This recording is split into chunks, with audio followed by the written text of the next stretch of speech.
마을 분위기가 달라진 건 지난달부터였습니다.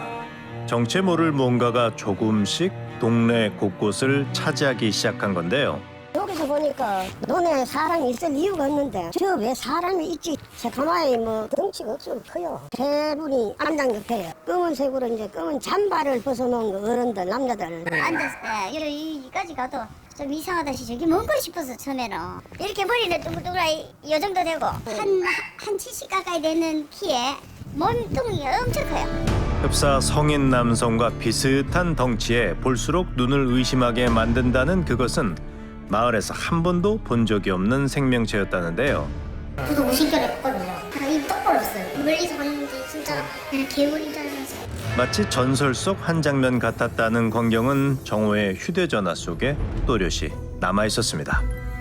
저 며칠 전부터 전화더니 갑자기 며칠 전부터 그랬어. 아파트 주변 상공을 빙빙 맴도는 건 분명 새인데요. 인형 느낌 털이 삐쭉삐쭉 나가지고 눈은 약간 하얀색이고 발톱 진짜 날카롭고 크고 다리가 엄청 두꺼웠어요. 이렇게 날다가 갑자기 바닥집이 이렇게 마치 익룡처럼 보였다는 낯선 새를 둘러싸고 동네 주민들 사이에서도 여러 추측이 새어나왔습니다. 솔개가 똑같이 생겼어요. 눈이 까마귀다. 솔개에서 까마귀까지 온갖 새가 거론되는 상황에서 궁금증은 점점 더 커져만 가는데요. 바로 그때 저잖아 내기대로 까마귀. 어디? 저잖아 내기잖아.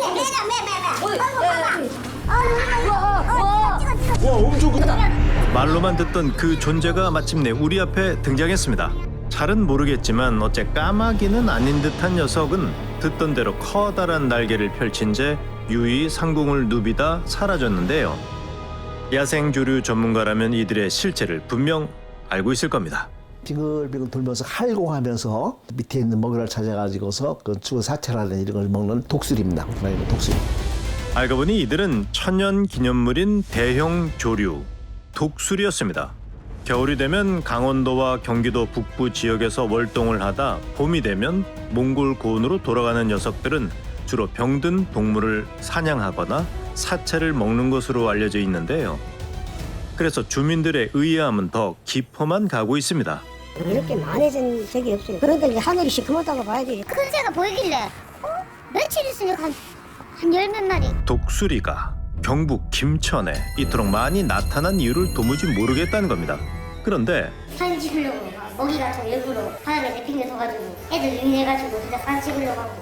실제로 전북 김제에선 비슷한 일이 있었습니다. 지난 1월 한 남자가 기러기 다리에 줄을 묶어 독수리를 유인한 일이 있었는데요. 우린 당시 상황을 목격자 윤 씨에게 전해 들을 수 있었습니다. 사진 찍는 사람들은 주제만 있으면 안 되거든요. 뭔가 이렇게 부제가 있어야지 이게 사진의 완성이거든요. 그러니까 그걸 노렸던 것 같아요, 그 사람들은. 그리고 고라니 사체도 죽은 거 구해서 걷다 놓고. 하지만 의아한 점이 있습니다. 가만히 있었죠. 우체국도 해봤거든요. 카페 들어가면 항상 다 돌아다니거든. 누군가의 유인 때문에 몰려들었다기에 김천의 독수리는 너무 곳곳에서 등장하고 있었는데요. 우린 독수리떼가 가장 많이 목격된 장소에서 이들에 관한 단서를 좀 더 살펴보기로 했습니다. 와, 엄청 많아. 이곳은 어떤 장소일까? 그런데 이 지역에 찾아온 독수리를 추적하는 사람은 우리 말고도 더 있었습니다. 높게 보면 보이겠다 싶어서 이제 산을 타게 됐죠. 산은 몇 번 정도? 10번? 올라가다 보니까 뭔가 이렇게 왼쪽 뺨에서 뭔가 쎄한 느낌이 드는 거예요. 그래서 고개를 살짝 돌려보니까 독수리 한 30마리, 40마리가 일제히 저를 이렇게 째려보고 있는 거죠. 독수리가요? 독수리 5m 바로 옆에서. 독수리를 찾아 수차례 산을 타기도 했다는 최현철 기자가 고개를 돌린 그 순간 뭘 이렇게 먹고 있는 거예요. 뜯어 먹고 있는데 이게 다리도 있고 누가 봐도 사체예요. 때로 몰려와 날카로운 부리로 사체를 헤집고 있었다는 독수리. 이들이 먹고 있는 건 대체 뭐였을까?